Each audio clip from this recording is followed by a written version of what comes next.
welcome back to our podcast Tech Talk. What are we discussing today? Today we're going to talk about a topic related to one area of educational technology, which is management. This topic is highly relevant to the world of education and libraries, especially in the midst of the rapid development of information technology. Wow, sounds interesting, especially for those of you who love to read. Stay tuned until the end. Yeah, but for this podcast, we have a special partner who will be joining us later. Wow, that makes today's podcast discussion even more special. That's right, Elsa. We all know that libraries are one of the most important learning resources for many people, especially for the academic community in educational institutions. But Elsa, have you ever wondered how do they manage all the books in the library? With thousands, maybe even millions of book titles available, how do librarians ensure that everything is neatly organized and easily accessible to visitors? Exactly, that's what makes the library world so interesting. As far as I know, every book, article, and other learning resource has its own place that must be carefully chosen to provide maximum benefit to the visitor searching for information. Yes, but managing such a vast collection of books is definitely not an easy task, right? Especially with the rapid development of technology and information, which adds new challenges for libraries in terms of how to adapt to these changes. That's exactly what we'll be discussing in today's episode, how librarians manage such diverse collection of books, from the process of acquiring books, categorizing and organizing collection, maintaining collection, to strategies for adapting library management in the digital age. But to discuss this, we'll definitely need some help, right? That's right, Kelsa. As we mentioned earlier, in this episode we'll be joined by our partner from the library field. This is to ensure that the information we provide is more interesting and credible, right? Of course, to truly explore the behind-the-scenes process of providing millions of books in libraries, we need someone with real experience and expertise in the library world. So, without further ado, let's welcome Libby, our partner who will help gather more information about library management. Libby, welcome to Tech Talk. Well, welcome aboard, Libby. Hi, thank you for having me on your podcast. Of course, Libby, and we're grateful you agreed to help us explore library management. Yes, I'm actually excited to join in on this podcast discussion. It's so interesting to share and explore together how libraries operate, especially with two people who are also passionate about this topic. And, of course, the curious audience watching. So, Libby, could you tell us a bit about how we're going to explore this information? To gain a deeper understanding of library management, I'll take you all on a journey to hear directly from the library administrators. Wow! So, this means we'll be connecting with the library management team through Libby. How exciting, curious! So, Libby, which library are we going to visit? I'll be taking you to a library at one of the top universities in Bandung, known for its focus on education. I'm sure you all know it. Let me guess, it's Universitas Pendidikan Indonesia, right? Yes, Elsa, it must be Universitas Pendidikan Indonesia. Exactly, we're going to explore that one. So, are you ready to start? Let's go! We leave it to you, Libby. Before we connect with the library administrators, let's get to know the Universitas Pendidikan Indonesia Library, or more commonly known as UPI Library. Curious, as one of the most important academic libraries in Indonesia, this library plays a huge role in supporting academic activities at UPI. Universitas Pendidikan Indonesia Library also has a long history tied to the vision of education in Indonesia. It was established on October 20th, 1954, under the Teacher Education College, in Hotel Homan on Asia Africa Street in Bandung. At that time, the location at the hotel wasn't ideal for academic activities, so it was moved to PPI, Lembang, with a room size of 75 square meters. Back then, the library had around 25,000 book titles in its collection. In 1963, the library was moved to Building 2, the FPBS building, with a space of 480 square meters. In 1969, it was relocated again to the Garnati building, occupying an area of 750 square meters. 2007, Building IT.1 was used by the Directorate of STI, and in 2018, Building IT.4 was officially designated for the library again. Jadi prosedur pengadaannya, pertama kami melakukan survei, kedua menyebarkan form, ketiga data-data itu diolah di dalam format Desiderata. Nah, Desiderata itu sebagai gudang data usulan. Dari situlah nanti kami pengadaannya. Koleksi. Kita ada unit koordinasi pengembangan koleksi. Nah, itu ada. Itu ada koordinatornya, ada stafnya. Nah, itu yang secara teknis dilakukan oleh tim dari koordinator pengadaan koleksi. Nah, hanya kedua berkolaborasi gitu. Pertama dengan layanan yang pasti ya, terutama di layanan sirkulasi juga sama seperti itu. Nah, dari pengadaan itu akan juga nanti berimbas karena koordinasi dengan bidang divisi layanan akan berimbas ke pembentukan layanan. Kita punya aturan untuk pengadaan koleksi itu adalah terbitan 3 tahun terakhir. Nah, itu juga jadi kriteria. Kan saat pengajuan kita melihat mengajukan itu kan judul, pengarang, termasuk terbitan. Dan satu hal lagi ya, kita pastikan sekarang itu semua sudah mempunyai SBN deh, hati-hati nanti. Enggak, kita tidak langsung bekerja sama ya. Kenapa? Karena kalau kerjasama dengan pengarang buku, kita khawatir, kita independen. Kita khawatir nanti kalau kerjasama, buku-buku beliau harus dibeli. Nanti seperti itu ya, ada kerjasama. Tapi kita berkolaborasi, kita mempunyai komunikasi dengan semua penerbit. Kita ada kerjasama dalam bidang promosi. Seperti contoh, kalau ada lihat ke depan, ada rak untuk promosi. Nah, kita membantu juga gitu, itu. Jadi kerjasamanya bukan bidang pengadaan gitu kan, tapi kerjasamanya dengan bidang promosi, dan kita juga inputnya ke kita apa. Kalau mereka nyimpan di sana, ya minimal untuk mahasiswa UPI ada diskon kalau untuk membeli buku mereka. Keragaman itu kita melihat buku apa yang kira-kira akan dipakai semua. Pertama itu seperti metode penelitian ya, itu pasti dipakai oleh semua prodi. So, that's how it is, curious.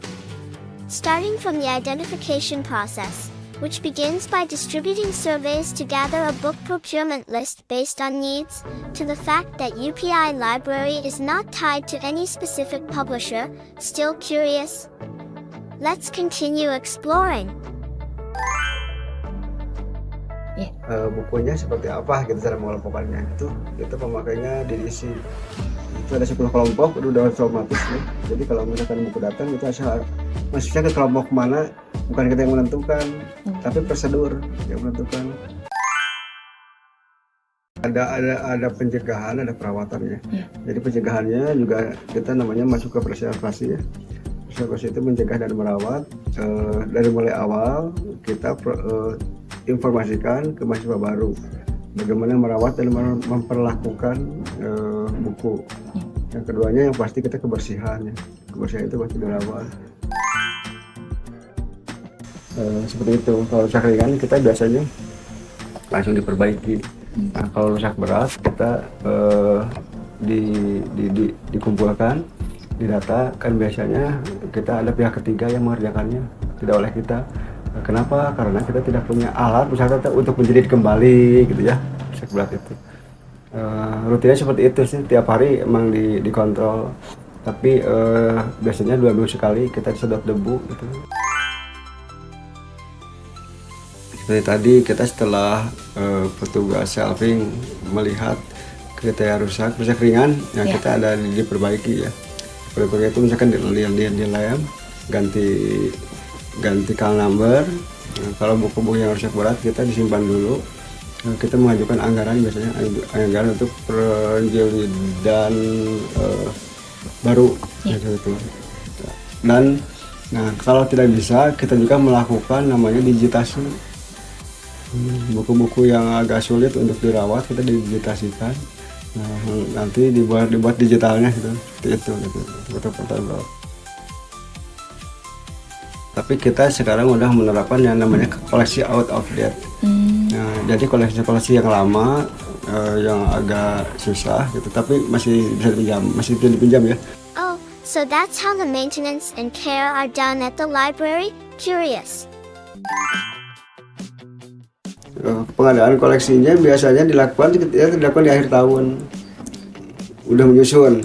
Nah, pengadaannya di awal tahun biasanya seperti itu. Itu rutinitas sebelum pandemik. Setelah pandemik, waktu pandemik itu tidak ada pengadaan koleksi. Ya, mungkin semua unit ya. Tidak ada pengadaan koleksi. Nah, setelah itu ada lagi kemarin di tahun 2023. Nah, Sad, right? Curious. It turns out that after the pandemic, the procurement activities haven't been carried out regularly every year. Pengelolaan koleksi digital. Kita namanya ICT. Nanti teknologi dan informasi. Nah, ini ada Anda bisa melihat ini koleksi digital itu di sini banyak ragamnya. Bisa diakses melalui mana? Misalkan melalui untuk karya ilmiah, skripsi, tesis disertasi bisa melalui situsnya ataupun ini alamatnya repository.ibu.edu seperti itu. Wow, we've gathered so much information from Mr. Hatta Hidayat Margana, but what about the challenges? Managing millions of collections must be really difficult. Let's ask him again. Teknologi informasi sekarang gitu yang pasti. Seperti contoh bagaimana repositori itu dari awalnya kita tidak bisa dibaca seluruh, tetapi harus bisa dibaca, dan akses untuk MyLab ini juga kan ini akunnya itu terus langganan. Nah, itu tantangannya. Jadi bagaimana nanti pustakawan itu bisa menciptakan sendiri akses supaya semua sivitas itu bisa membaca buku secara full text-nya. Kedua juga tantangannya kita mengembangkan salah satu sini itu mengembangkan ini. Itu. Tantangan kita bisa bagaimana menciptakan supaya buku-buku yang bisa dipinjam itu menciptakan software sendiri, itu yang ada supaya tidak langganan. Ya, lumayan gitu ya, langganan software itu ya.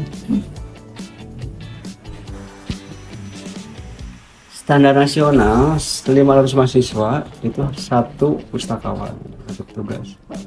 Nah, kalau UPI sekarang punya berapa mahasiswa UPI? 30.000. Artinya staf perpustakaan harus 60. Sekarang berapa? 25 orang di sini. Tetap aja sekarang tidak ada anggaran lah 2024 gitu ya. Bagaimana sedangkan pengembangan koleksi di akreditasi itu harus ada. Pertama kita juga lagi mengembangkan bagaimana data-data perpustakaan. Yang pasti kalau untuk OPEC kita udah diadaptasikan, bisa ditelusur ya melalui HP-HP. Kedua juga nanti sekarang udah mulai perpanjangan koleksi. Ya, itu kita lagi dikembangkan bisa melalui HP. Bagaimana sistem nanti supaya kalau perpanjang ada yang nggak perlu datang ke sini.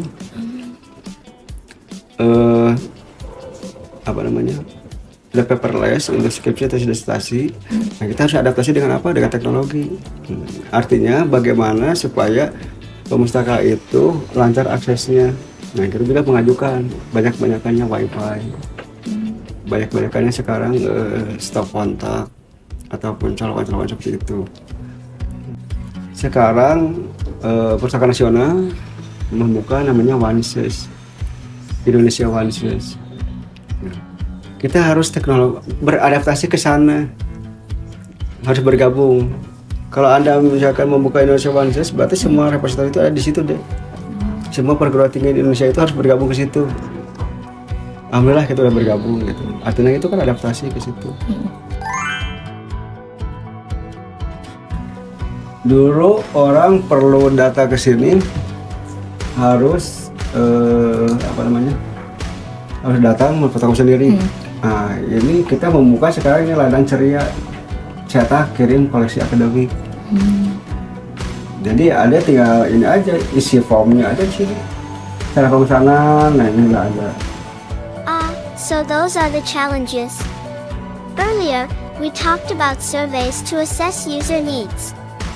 But what about evaluation? How do they measure user satisfaction?